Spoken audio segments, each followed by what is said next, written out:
Hello, everyone, and welcome back. It's the Full 40 with Chris, Rob, and Willie, part of the Nova Insider Network. It is Sunday, January 29th at 10:07 p.m. Congratulations to the Eagles and Go Birds and the Chiefs, who will be meeting in the Super Bowl in a couple weeks. Those games literally just ended as we are going into this. As we're going into this podcast here, and I guess the Andy Reid versus the Eagles storylines can start to come about. Yeah, so the script writers for the NFL finally got this matchup. So anyway, neither here nor there. We got a lot to talk about. And even though we had one game this week, we certainly had an eventful one. And we certainly have an eventful week to come. So we come to you on the heels of a 5-point loss to a ranked team at home. Stop me if you've heard that similar story before. This one looked and felt a little different because of a certain participant, and I think we probably have to start there. But Justin Moore is back, and not just like a little back, back played 31 minutes today. 31 minutes back. Yeah. So he is a starter and he's playing 31 minutes a game. So this is now the Justin Moore that we have, and we are not fully healthy because we have Longino and I don't know Njoku's status, but we are not fully healthy, but we are certainly a lot more healthy. This is kind of the moment we've all been waiting for in this season. So here we are. We saw our first game with it. Obviously, Justin's rusty, couldn't hit a three-pointer, had just 4 points, although impacted the game in several ways. But totally. I'll pass it to you guys. What are your thoughts seeing Justin Moore on the court? I mean, my immediate, you could tell within, so one from you can break down from an emotional perspective, and then from a game flow perspective. From an emotional perspective, it's obviously awesome to see him back on the court less than a year later after that terrible injury, and seeing him back playing 31 minutes was pretty sick too. I definitely did not expect that. So it felt really cool about that. And you could tell everybody was pretty pumped about it. And obviously you saw Colin and Jermaine were back for the game too, which is cool. So they were there in support, and Dada was there as well. From a game flow perspective, it was wild. You could see just how much of a difference he makes right off the bat. The offense just looked so much smoother. As a fan, I felt so much more comfortable just having Justin bring the ball up the court. I was like, okay, I can take a deep breath again. Unfortunately, we still lost, which we have to talk about. So it's oh yeah, we waited for Justin, and he's here, and we still lost. But as you alluded to, presumably there's some rust on Justin. He's obviously a better shooter than what we saw today. And ideally that rust kind of wears off. So I guess that's probably the theme of the season of just wait a few more games and then it'll get better. Hopefully it'll get better at some point. But I don't know. My headline was, it was cool. It definitely made the team better. It didn't change the ultimate result of the game. Hopefully it will in a couple games. Hopefully it changes the result of one of the games this week, which we'll get to, because otherwise it could be, it could be a rough week. It could be a rough week for sure. Yeah. Anyway, those are my takes from quick reaction from Justin. Yeah. I mean, it was good to see him back. It was definitely, there was a level of emotion to it where we came out just kind of firing. I was like, oh shit, we got Justin back. Offense looked great. It's really it's gonna help everyone. Everyone can slide down or roll down a spot. The floor was more spaced for Cam than ever. I don't think it was a coincidence that Cam had his first game of hitting led our team in 3-pointers made with 4 of them. Yeah. I don't think that was a coincidence at all. I also think it finally gives us the answer to the question of, end game situation. We, after the Armstrong offensive foul, or not, when he drew the charge, Justin got the ball, and that ball was in Justin's hand, and he went for like a layup dunk and missed it. But I think it's just kind of important to call out that in his first game back, the shot with 45 seconds, the ball's in Justin's hands. We know it's Justin's team. I think that's just a sign solidifying it. Sucks we didn't get the W, but we look better overall. I think there was a little bit of I think it was there was a moment of the first 10 minutes, everything felt good. And then we can get into talking about this, but there were some rotations that really didn't make some sense. Yeah. Their value to the platform or to the program is fantastic.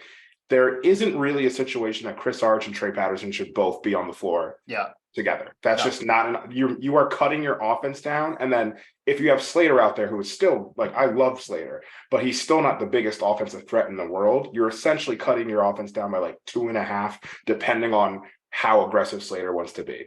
So there's some things to take away. Some things that frankly, I think we need to see just some rotation improvements, and that kind of comes just down on Kyle. But all in all, I mean, we're retired. There's no more fucking moral victories. We've 10-11. You can't take a moral victory anymore. So it's just I don't know. We look better, but figure it out, or we'll just the starting five initially looked so sexy. Yeah, I was the first 5 minutes, I was like, oh fuck, this team could get really good right now. And like you said, Will, the spacing was sick. We had more open looks for three generated off of drives and just some better passing than I can remember in the past 10 games. It was they were intentional open looks, kicked out to Cam, kicked out to Caleb. And again, not all of them went in, but I was oh, this is the way this is supposed to look. And it was just nice to see that happen. Yeah. And also just to that side, about now that our looks going in, if I had told you in a game that Cam Whitmore would make 4 threes, but there'd only be 2 other threes made across by everyone else. The rest of the game would be yeah, we're going to lose that game. We only make 6 threes. Daniels went 1 for 5. Moore went 0 for 5. I think Dixon was 1 for 2, or Slater, one of the two, was 1 for 2. And that was basically it. That tracks. Yeah.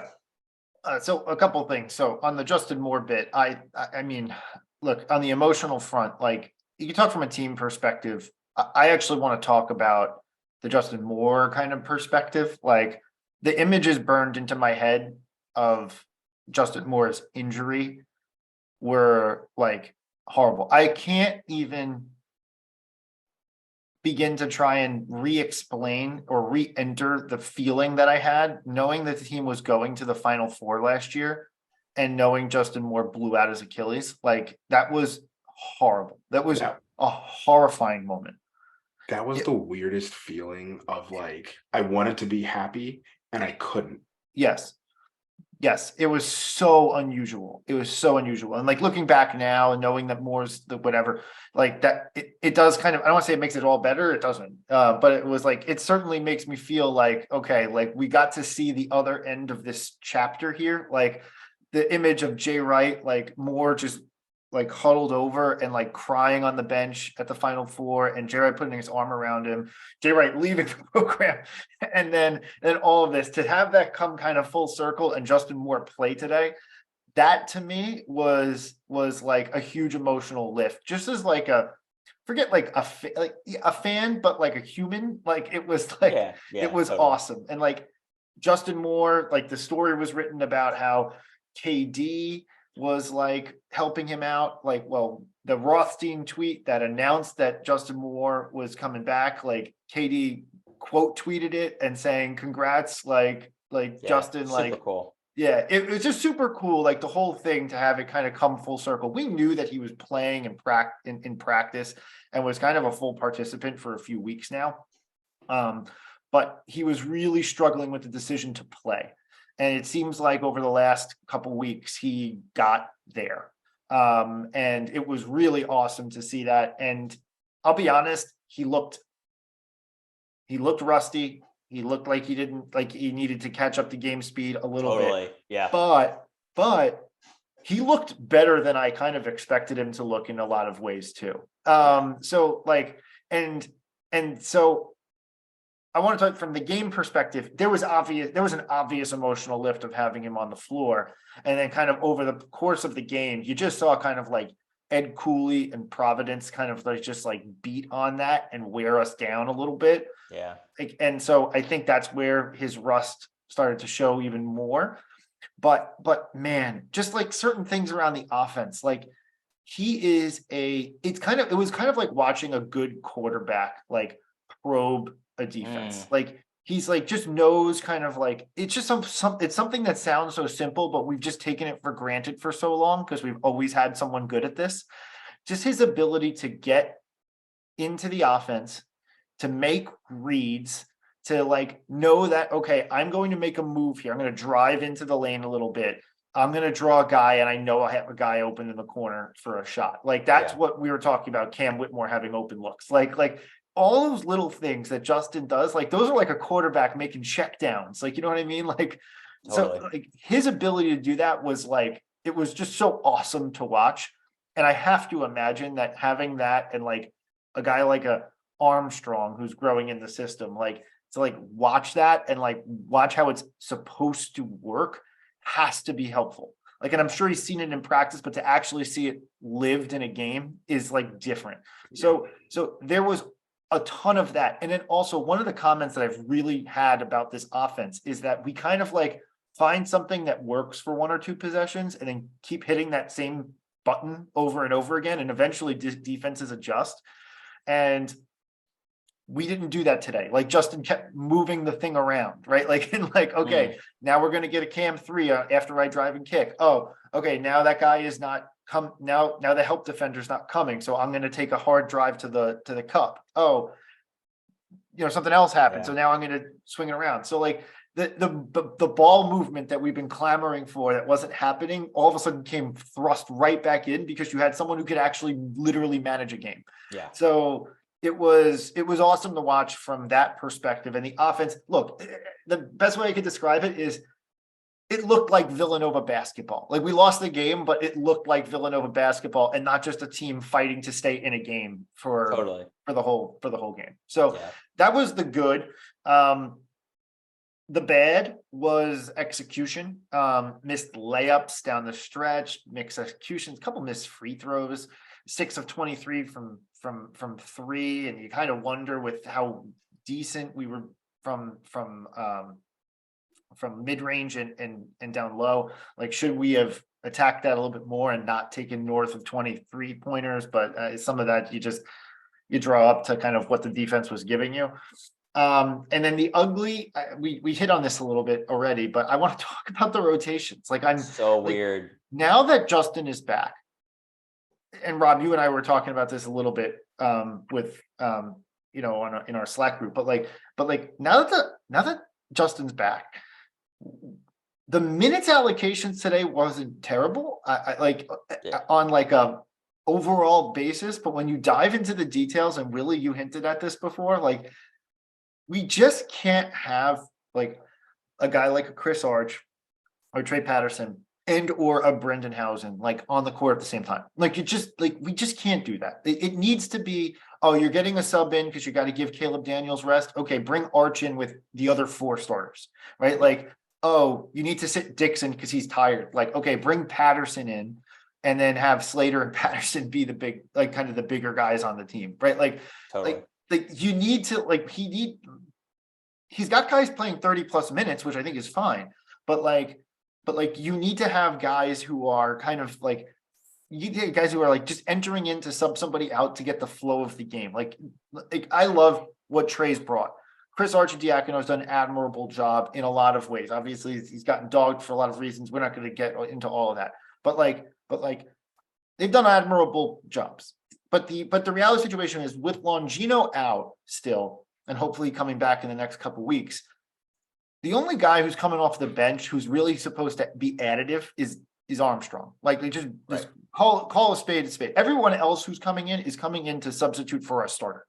Like I don't know how to describe it better than that. Yeah, you're supposed to play a certain role and come in that versus like be this other cohesive unit. Like it is what it is. And we were talking about this, and I made the point. It's like if you look at the overall numbers on the box score and the minute distribution, you'd be like, oh yeah, that seems reasonable. Like that's cool. I'm excited about that. Like that probably went pretty well. But then it's like how we ended up there was actually super weird and didn't feel right in the moment. And that was like the stuff that you alluded to. And the thing that stood out to me was, and the analogy I made, it was kind of like, you remember back, you take a math test and it's like, oh yeah, you got the right answer, but like the math you did to get there was totally wrong. Like you just happened to luck into the right answer.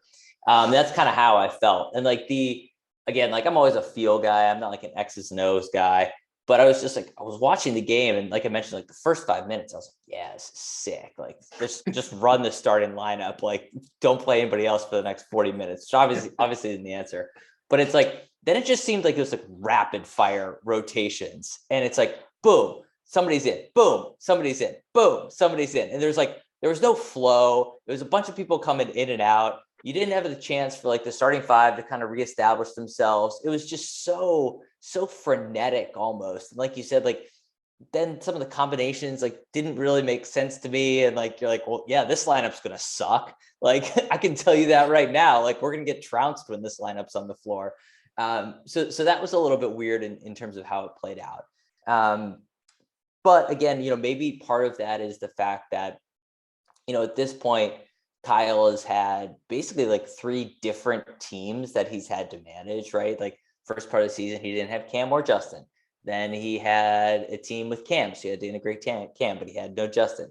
Now he has Cam and Justin back, and he's got to like figure out how all that works. So I think there's a balancing act of he's got to figure out how he wants to do the minute allocation. But I still feel like he can be better in terms of like who's getting paired up on the floor in the game, because it just felt kind of weird.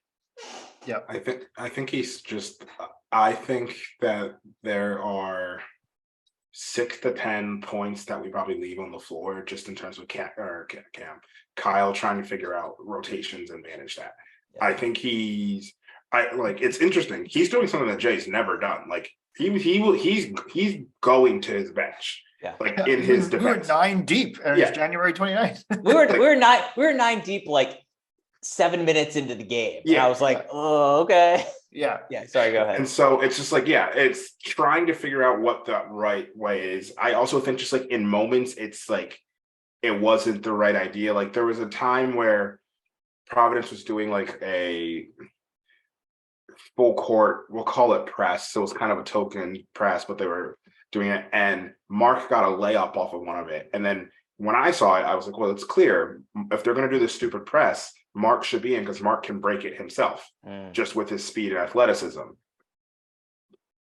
It never happened again. And obviously we had some inbounding issues, which led to like points, which is just very...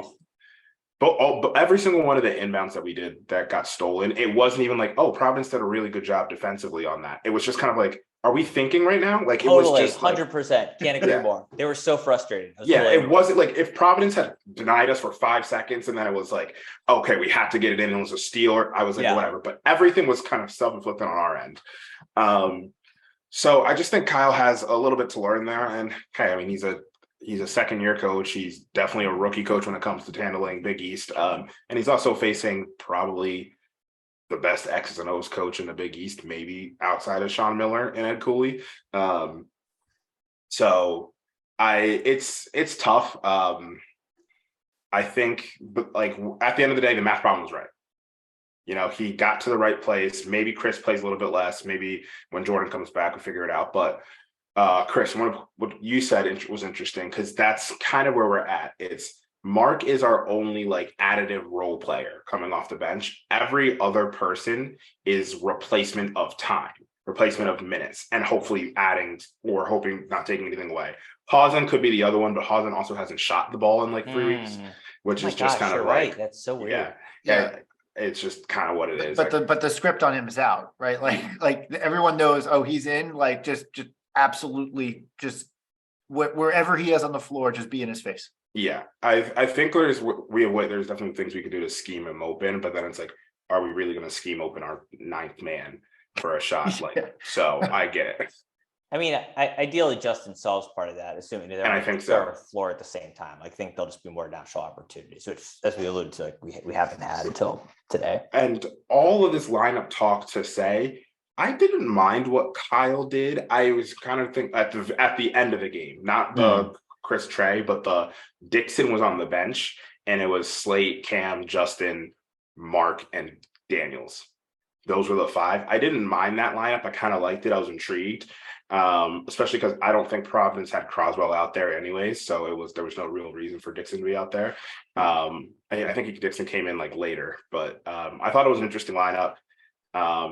They defended well. They at the end of the day, hats off to Jared Bynum. Bynum went off. That's just really what it was. Bynum, the game was in the balance. We were up 7 at a point, and Bynum single-handedly pulled them up 1, and then we had no answer for him the rest of the game. And that's this was a guy who preseason people were talking about being first team All Big East, and is now living back up to that. Stop me if you've heard this before. Good veteran point guard gets a college basketball team a win. Yeah, exactly. It's a tale as old as time. Look, on the loss itself, this is a game. I agree, Willie. To me, it came a lot down to a lot of people just want to go hammer the coach point home over and over and over again. And I'm not singling out any particular players because I think it was everybody, but at some point in time, the guys on the floor have to execute, right? There's only so much coaching that goes into hey, make this layup, right?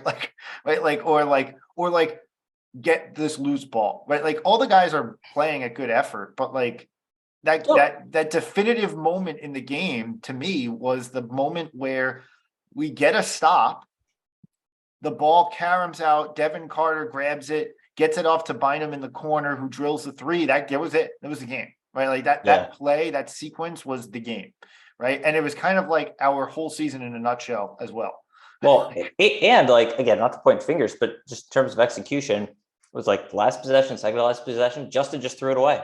Yeah. I did not have Justin Moore throwing away the game on one of the most pivotal possessions on my bingo card today, but it is what it is. So right, yeah, and yeah, we give players a pass individually, but as a collective, the team has to execute down the stretch, right? Point blank, at some point in time, it just becomes down to it. Now, a lot of people will say, "Well, coach is putting in the right position, this, that, and the other thing." I don't know. To me, I look at this and say, even if Kyle Neptune was a picture perfect first year head coach of a program, he's going up against a guy as a coach in Ed Cooley, who he is giving many, many points to, right? Ed Cooley's really good, and he's got a really good team. They're ranked 23. They're going to move up, and they are. And the only reason why they're ranked 23, by the way, is because they dropped 2 while they had a couple injuries that they were going through. So they're going to be right back up. Providence looks to be I think this Providence team might be better than last year's Providence team, if I'm being honest. I don't know if that's a hot take or not, but Ken Palm, they're kind of on balance the same, but this Providence team is pretty impressive. And last year's Providence team did not have a guy like Bryce Hopkins. So I don't know. They have the guy this year in a way that they haven't had last year, and this team's pretty good. So it's an interesting team for sure. Croswell's gotten so much better. It's like night and day. It's unbelievable. It's so absurd how good he is. Yeah. One thing that's interesting for us, and it's something that I feel the guard situation and the coach situation and the injury situation has overshadowed a lot of it. But man, we give up a lot when Eric Dixon's not on the floor from a 5 standpoint. And because we give up a lot, it's very clear that Dixon's instruction is to not get into foul trouble. And as a result, especially in first halves of games, I've noticed this, and this is not a knock on Dixon at all, but on first halves of games, we just get absolutely clobbered down low, right? Second chance points and whatever, teams that are, bigger size, and Dixon's doing everything he can, but clearly the ask that what he's been told is we just can't have you enter the half with 2 fouls. Just can't happen. Just from a fundamental standpoint. Otherwise, we're fucked going into the stretch run of games. So I don't know what the answer there is.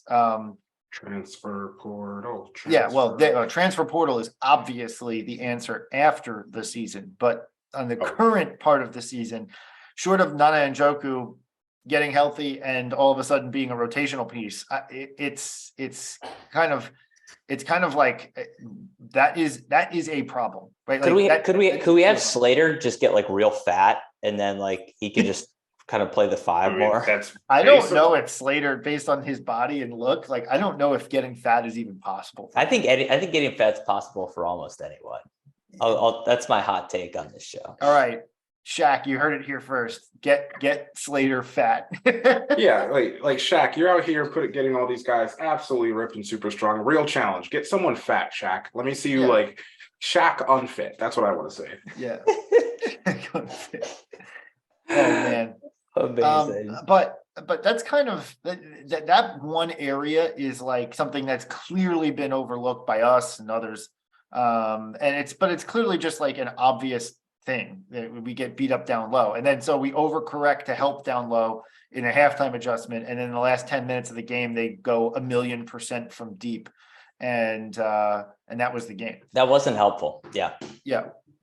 It's not helpful. All right. So that's a game and kind of the recap of that. Should we do awards? Do we have awards? Well, my alpha dog of the week is Justin Moore. It doesn't matter how many points he scored, he played. And so I'm going to give like an alpha. I'm going to give a very hat in hand, so to speak, alpha dog award to Justin, because that's a kind of like a not 10-month in the making type deal. I mean, I think he played like it. Like it's, again, we didn't win. And if you look at his stat line, you'd be like, oh, that's not an alpha dog stat line. But I think the way, as we discussed earlier, the way he controlled the game and dictated the flow of it, I think very much warrants it for sure. So it's my vote as well. I'll vote for it. You could give it to Cam. I would like Cam's who I actually realistically would give it to. It was a great game from Cam, like fully. I think it's interesting that every single one of Cam's like really great games in the last like 10 we've lost. So that's interesting. But he had it. I mean, he had it working from three. He had it inside. I still think sometimes he gets a little bit shocked at the athleticism around him on the floor, where I feel like he gets blocked a decent amount. And I think he really does. One, he's fearless. So he's going, like, when you have that, like, scare money don't make no money. So he's going to get blocked going in there. But I think there's been a couple where it's just been like, oh, he's like, oh shit, okay, they can get this still. But yeah, he's my alpha dog. But Justin is also alpha dog. The Shaq fit man play of the week, though, I think is Cam's dunk, which stemmed from having Justin on the floor. Yes. Cam's been trying to get that pump fake and drive baseline all year. He's gotten a few times, but that was probably the cleanest where he got the pump and then he went up, and it was just every single Providence player was like, yeah, this is a business decision. No one's go for it. Yeah. I think Hopkins had 2 fouls at that point. Yeah. He was just like, have at it, man. That's good. I like that. Yeah. Pass the fucking ball award of the week. I have it. Yeah. It's gonna be Slater. When we had the basically the turning point of the game on the Bynum 3, where we forced the turnover. Slater just doesn't hold on to the ball long enough. Realistically, he should have caught it, taken a second, and then passed it, but he tried to touch it out ahead. Devin Carter knocked it in the air, whatever, ball gets up in the air, and then Carter throws it up ahead to Bynum, who drills a 3. Yep. That one, and even the announcers were like, if this is a close game, that was the 5-point swing right there. Like, that's just what it was. That doesn't happen, and we're tied if we're looking at like a 5-point swing. So it was frustrating because you're like, oh, we have a dunk, and it's not really Slater's fault, but like, it's just like, after I'm thinking about the pass the fucking ball award, I'm like, hey, Slater, maybe like actually grab the ball and pass it. But I'm going to go with that one. That to me was the game. It was the game. Totally. Brando and Krustok called it out on the call, and they were 100% right. Point blank. And from that point forward, we were just playing from behind. Like, I think a couple possessions later, Cam hit a big 3 or something like that. But like, it was at that point over. Over. Yeah. So I guess kind of like the talk that everyone has been having on the Twitter sphere and whatever. Obviously, we're 10-11. This team is not making like, barring some unforeseeable run, which is unforeseeable for good reason, right? Like this team is not going to put itself in a position for an at-large bid. Yeah. Now, there's some conversation to be had here around like, okay, well, what does this team, how can this team kind of like salvage this last month of so of the regular season? Because you don't throw away games either, right? Like we're not just like saying, all right, fuck it, just Big East tournament or bust. Like, yes, in a lot of ways as fans, we can say that, but the team would never say that. So like, how do you put this team, how do we get this team kind of going in the right direction here? And we'll get to our next two games, which unfortunately is not the best two games to start with this. But you have two away games at Marquette and at Creighton this week. And then you have three home games in a row that are all winnable. I believe it's DePaul and then Seton Hall, and which I think is a night Wells Fargo game, by the way. And then you have the Butler game. So you have DePaul and Butler in the Pavilion. Those are now revenge games, which is horrible to say, but like are revenge games. But games I do think that we will win, especially given our lineup now and based on how those teams have looked of late. And then you have that Seton Hall game in the middle as well, which Seton Hall's been better, but that's a winnable. That's got to be a win. Yeah. In terms of team morale, before you kind of get to the back end of the schedule where you have at Providence, you have Creighton at home, you have Seton Hall away, and you have UConn at home. I think I may have missed a game in there somewhere, but At Providence, at Xavier. You didn't say Creighton. Paul. At Xavier. Xavier. No. Yeah, I didn't say at Xavier. So that's obviously at Providence, at Xavier is gonna be tough too. But Creighton at Hall and UConn at home to finish is also a good finish. And if there's going to be wins here, there's opportunities for sure. And you'd like to see this team put the proof in the pudding before we get to the Big East tournament. Yeah. To say, hey, yeah, we can win a couple games versus top 25 teams so that they can at least put on paper and in their like confidence set that they can going into the Big East tournament. Like, yeah, we're here to fuck shit up. Like that's what you're playing to. Yeah, I don't really mind the schedule actually looking at, now that we have a different lens on it, right? It's like, okay, look, these next two games are going to be very tough, but I think they're going to show this team a lot, this team with Justin now, like, okay, where are the flaws in this team that we're going to need to fix moving forward? Then we're going to have those three games that you mentioned that are winnable, where ideally we're going to be able to work out some of those kinks, pick up the wins, and like improve the quality a bit. So then when we get to this back end of the schedule, we're like, all right, we've sharpened this team a little bit. People know their role now that we have Justin back and we've gotten in a little bit of a rhythm. And then, yeah, let's actually pick up some wins against a few of these top teams so that we have, again, I'm not saying we're going to run out the last 5 games by any means, but let's pick up a few wins against some of those top teams. So we have a nice little bit of a tailwind behind us going into the tournament.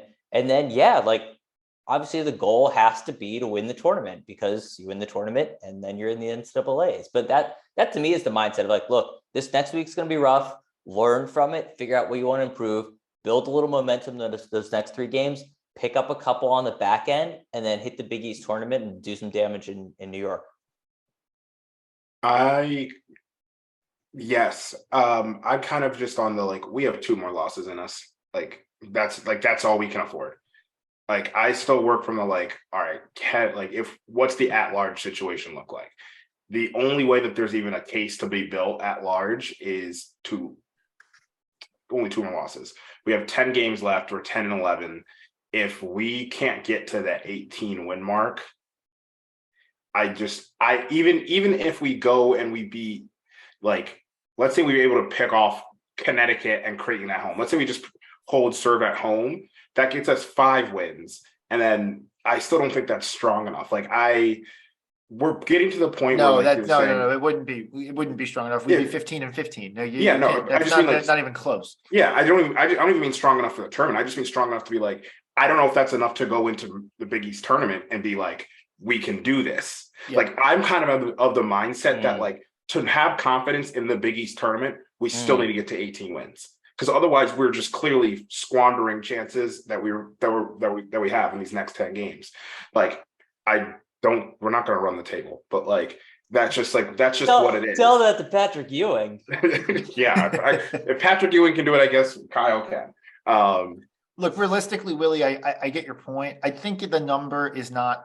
I don't think it's. I agree with you. It's not 5-5 to finish to make you feel good. Like, is it 6-4? Probably not. I think it's 7-3. You can actually feel pretty good just based on what we have to do, like, and who we have to face. Like, if you go 7-3, mind you, we play Marquette once, you play Providence once, you play Creighton twice, you play Xavier once, you play UConn once, you play Seton Hall twice, and obviously you have DePaul and Butler. But like, all of those other teams are at least threats to make the NCAA tournament, right? Yeah. Like that's 8 games against NCAA tournament bubble or better teams, right? Like, so if you win 7 of those and you assume DePaul and Butler are wins, so that means that you've picked up 5 wins against NCAA bubble or better wins at 7-3. That I would say that you can probably hang your hat on that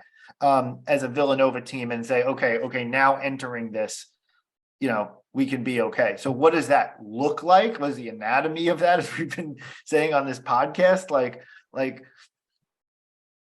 at Marquette, at Creighton, at Hall, at Providence, at Xavier are 5 games that are away, and you need to pick off 2 of them and hold serve at home, right? Like, so can you win in Newark?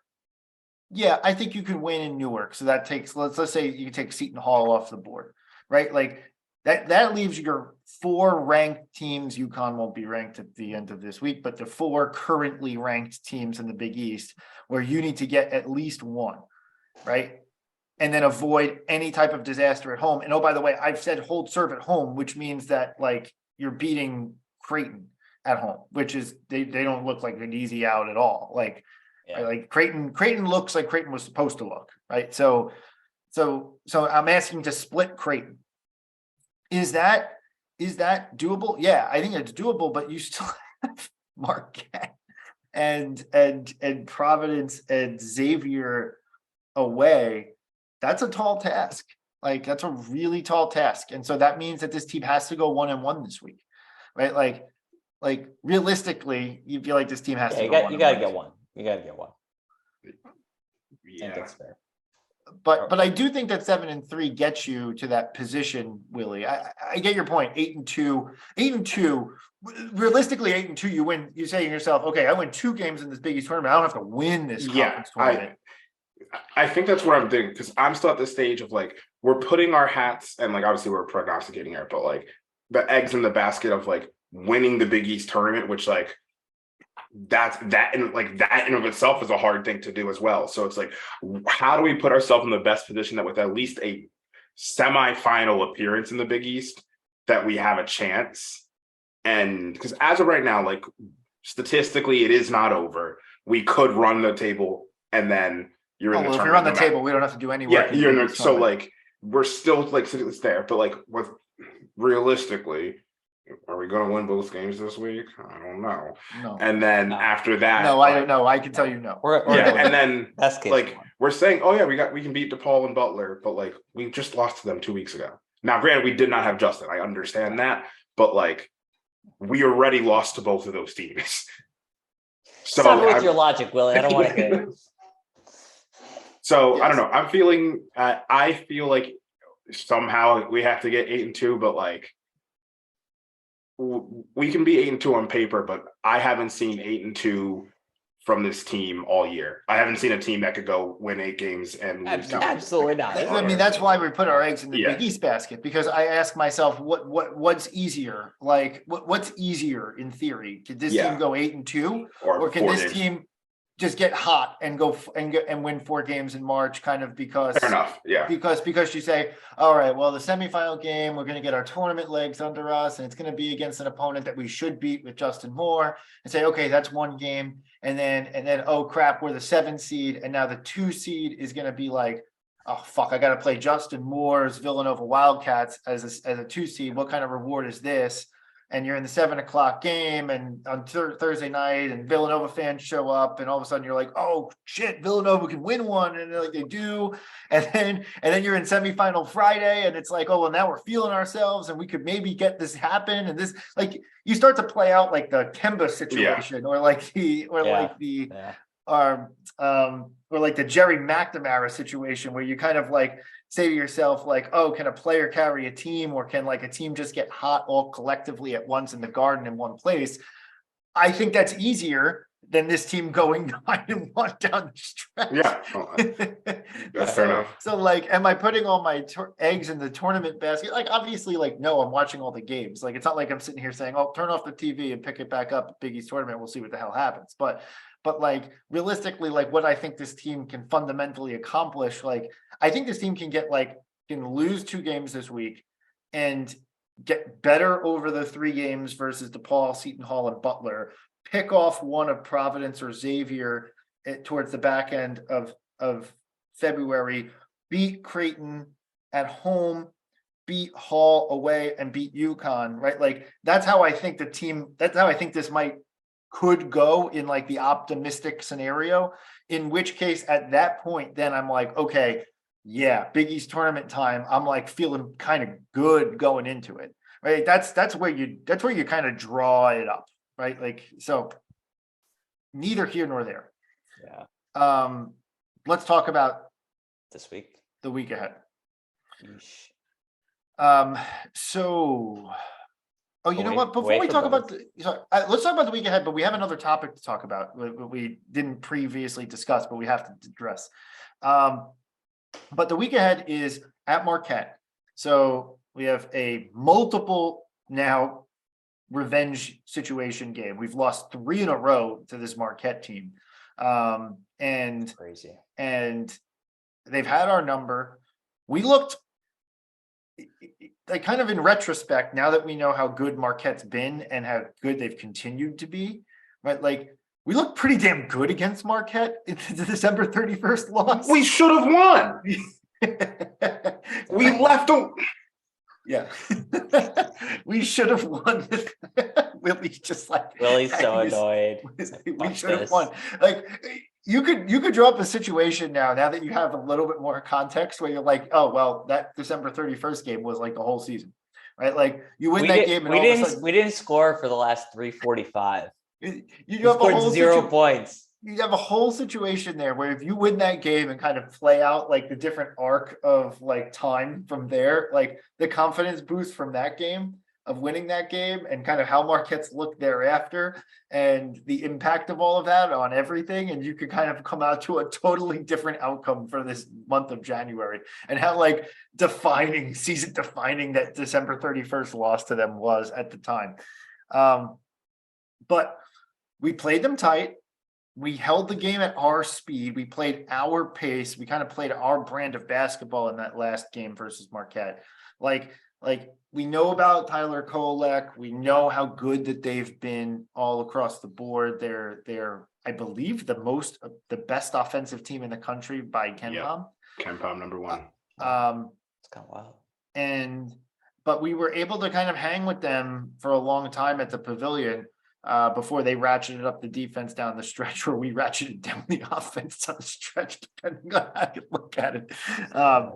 But this is a game where, look, if you're going to pick one of the 2 games this week, like, I know Marquette is ranked and has been awesome, and Creighton is not ranked and is looking like they're finally getting better, but like, I feel a little better about playing at Marquette than I do about at Creighton. I realize we're splitting hairs here. I don't feel good about either, but if I had to pick one, I'd probably pick the Marquette game. Are you guys on the same page or no? No. No, you think it's Creighton is the better chance? I think we have no shot at both of them. Well, okay, fine. Okay, fine. I just I agree, but like if I had to pick one, I guess I'd take I'm thinking about like playing at these places, which historically we don't win at Marquette. Like we've had elite teams that can't go in to win at Marquette.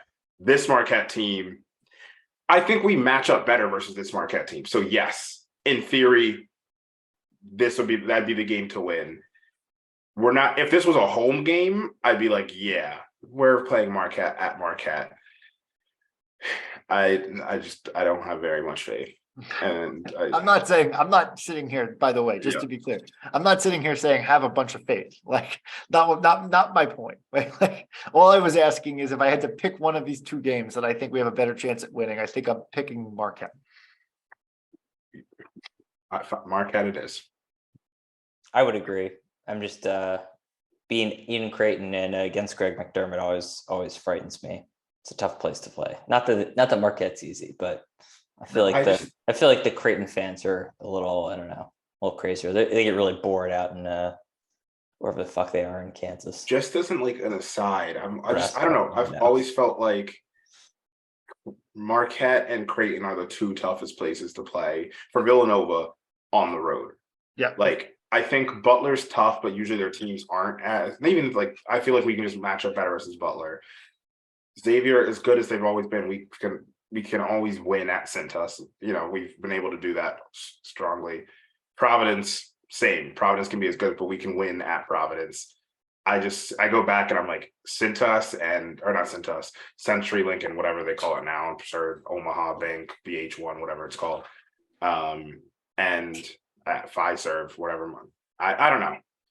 I just think they're very tough places to win. But if I'm picking one, Chris, in this scenario, then yes, I'll take Marquette just because I feel like we match up better overall. I liked what I saw from us, and to be fair, it'd be our first time seeing Creighton, and this Creighton team is red hot, and so that's kind of it. Not to say that Marquette's look bad at all. They've been one of the best teams in the country, like point blank, over the course of the last month and a half. But Creighton looks like Creighton, and so I'm just like looking at what they did to Xavier the other day, and I'm like, oh my god, if we have to go through that, Creighton's gonna lose to Georgetown anyways, and it's gonna be hilarious. My god, it'd be amazing. Yeah. So Creighton we have not seen this so far this season, so I guess we could do a little bit more of a preview on the Creighton front. This team centers around their starting five, who has been together now for some time. You got Nemhart, you got Ryan Kalkbrenner, you've got Kaluma, and so Trey Alexander. Shireman, I'm like drawing a blank for a second. And Shireman. Yeah, and Pale Shireman, obviously the headband. That's as good a starting five as you're going to find. And they had that awesome win against Arkansas, and they looked really good. And then kind of went on a massive losing streak and looked absolutely inept. They went through a couple injuries. Kalkbrenner was hurt, was sick. And then all of a sudden Big East play started, and this team has started to hit their, really kind of get it going here down the stretch. I think the only game that let me just check this. The only games that they've lost are at UConn and at Xavier, and have since just they beat Providence by 6 at Providence. They won by 21 versus Butler. They put up 104 on St. John's, and then beat Xavier, who has looked like a Elite Eight, Final Four type team. They beat Xavier by 17 in a game that wasn't ever close.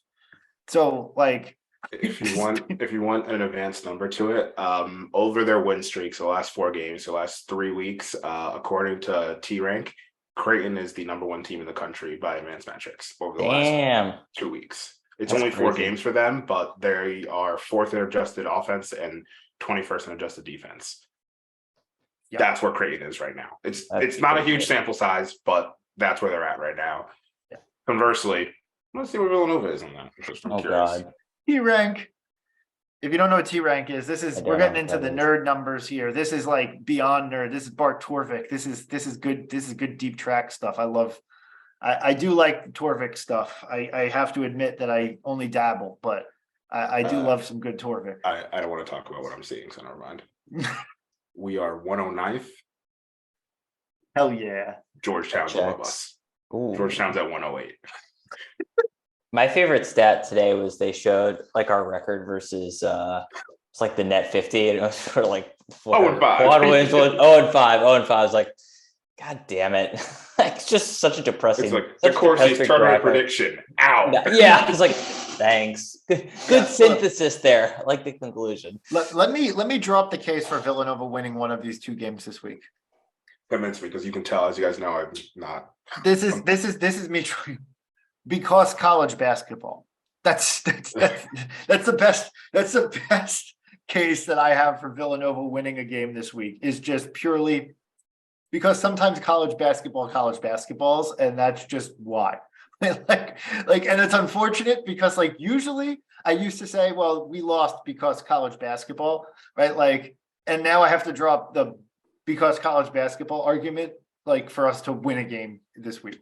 But that's what it looks like. We're playing the 2 hottest teams in the conference, straight up. That's the way it works. But luckily, we are the hottest we've been because we got Justin Moore back. So that's right.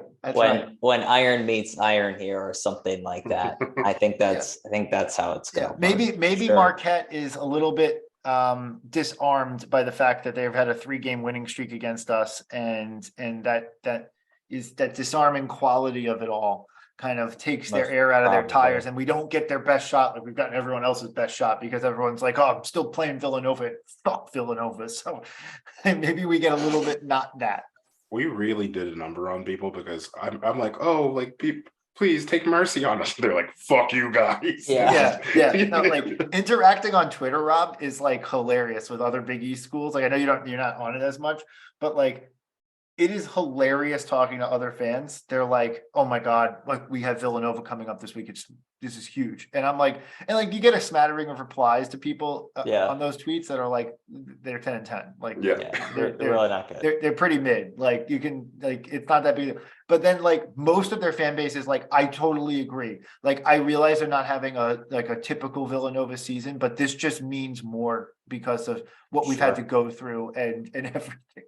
Like, it's been like the entire conference, and I'm like sitting there quote tweeting them and being like, for the love of God, people, we're 10 and 10. Let us go. Like you don't need to be that. We need a win. We need a win. Please. And it's funny because we say that, but if we win the Big East tournament, am I getting off some tweets? Oh yeah. The amount of tweets that I will be firing off. It will only be rivaled by this morning's Justin Moore's tweet fest. So. Yeah.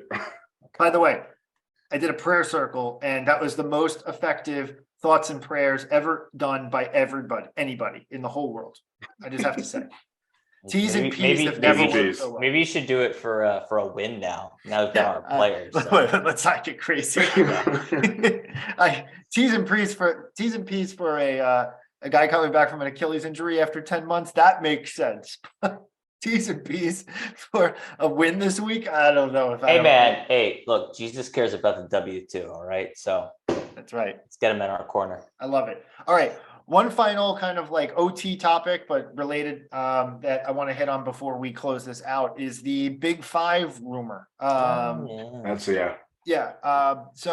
So we found out from a Dana O'Neill article that was not denied by any member institution in the Big 5, but was just saying no final decisions have been made yet. So someone was disputing the reporting, but basically said that the Big 5 is going to reconstitute into a Big 5 that just has 6 teams, which I kind of I've heard that they want to keep the name Big Five, which I love. Why not? It's like the Big Ten. They've Yeah, got it's like 12 the Big 10, the teams. Big 12. It What doesn't are matter. numbers? Yeah. What are Yeah, numbers? It Numbers doesn't don't matter.